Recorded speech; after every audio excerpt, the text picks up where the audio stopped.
All right, we are going to talk about some myths versus some facts on reverse mortgages, and I'm specifically talking about FHA, HUD, HECM reverse mortgages here. So, myth number one, and I hear this so often, I can get forced out of my home.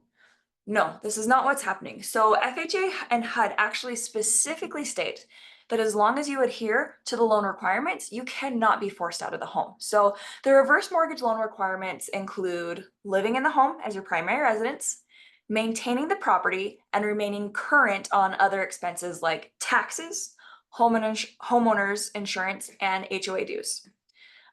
Myth number two, the bank will assume ownership of my home. I don't own my home anymore. This is not true.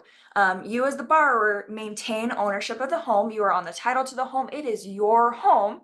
Just like when you have a regular first mortgage, you own your home and you owe somebody money on it. It's the same thing with a reverse mortgage. You own your home, but you owe somebody money on it. So the reverse mortgage lender is merely extending a loan to the borrower secured by the property. So because home ownership is retained, the borrower is responsible to, once again, maintain the home, maintain property taxes, homeowners insurance, and HOA dues.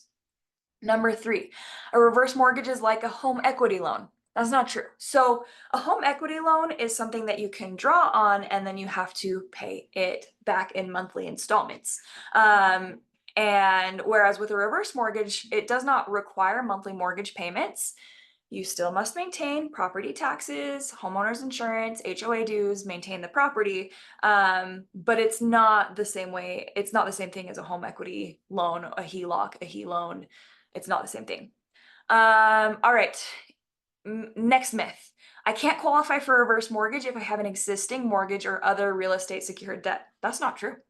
Even if you have an outstanding first mortgage or some other real estate lien, like a home equity loan, a tax lien, you still may qualify for a reverse mortgage.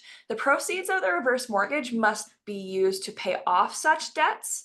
However, so this is a significant benefit as many borrowers use a reverse mortgage to simply eliminate or extinguish their mortgage or home equity loan payments.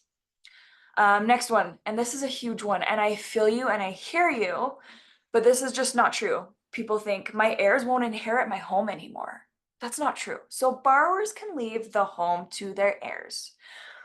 When the borrower passes away, the heirs may either pay the balance due on the reverse mortgage, so that's the principal plus any of the accumulated interest and mortgage insurance premium, and they get to keep the home, or they can sell the home and use the proceeds to pay off a reverse mortgage. If they sell the home, any remaining equity after the reverse mortgage is repaid is theirs to keep. They're not taking additional payments. They're paying themselves back. You pay the lender back, and then the rest of the equity is the heirs. That's the same with a forward mortgage. Myth: my Medicare and Social Security benefits will be affected by a reverse mortgage. So that's not true. Now, reverse mortgage payments and loan proceeds are not considered income and will not affect Medicare or Social Security benefits. One thing to note is reverse mortgage loan proceeds may affect your eligibility for other programs like Medicaid. So please consult your local program office or attorney to determine how a reverse mortgage would affect your situation specifically for Medicaid. All right, myth: the reverse mortgage will use all of my equity. That's not true. It's not necessarily true. Now, it's true that a reverse mortgage is designed to convert your equity into cash, which means your loan balance does rise over time. However, it's also designed to preserve equity.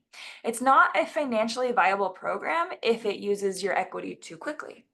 A HECM reverse mortgage is a non-recourse loan insured by the FHA. So this means that the FHA insurance covers the shortage if there's not enough value in your home to settle the entire loan balance at the time of repayment. For the loan program to be financially viable, it must be designed in such a way as to limit the claims against the insurance fund, which also means it preserves equity at the same time gives you access to it. So it's also important that you understand that you have latitude to decide how much of your reverse mortgage proceeds you use. If you use less, then the more of your equity is preserved for longer. If you use more of the proceeds, then you will use up your equity faster. So that's the legal verbiage, but the truth of the matter is, if you think of it from an investor standpoint, they have to be making money and they don't. So what they've really done to make this work is they give you less equity than they used to be able to in the past. That's why these got a bad rap in the past, is you used to be able to use more of your equity, and then by the time you had to repay the loan balance or your heirs needed to repay the loan balance, all of the money was gone because they gave you too much equity up front. That's why the loan to values, or how much you can pull out of your home, it's lower now. Myth, I'm passing on this big debt to my heirs. That is not true. Once again, a reverse mortgage is the same as a forward mortgage in the fact that you just have to pay it back and then you get the rest of the money. Yes, a reverse mortgage, the balance goes up. So the reverse mortgage is once again a non-insured, or excuse me, a non-recourse loan insured by the FHA, which means the debt can never, ever be passed on to your heirs. If there's not enough value in the home to pay off the entire balance, you or your heirs are not responsible to cover that shortage. The most that will need to be repaid is the value of the home at the time the loan is due and payable. And then once again, because it's insured by FHA will make up the difference. But they do much smaller loan to values now, so the chances of that happening are pretty slim. Myth, reverse mortgage interest rates are very high. This is simply not true. In fact, HECM reverse mortgages are often very comparable to traditional mortgage rates. This is possible because it's an FHA insured loan, which reduces the risk for the lender. Therefore, lenders can offer very attractive interest rates on reverse mortgages.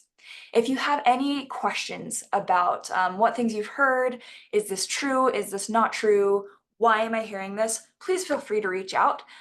Go ahead and give us a call. Our number is 385-213-8052, or go ahead and set up an appointment on our Calendly. We would love to chat through this. We don't sell reverse mortgages. We educate on them, and then you can make the decision on what makes the most sense for you and your financial goals. Our goal at Sundance Lending Company is to give you peace of mind through education, clear communication, and strategic planning. And in order to strategically plan for your goals, reverse mortgages are one of the arrows that we have in our quiver. Let us know if you have any questions.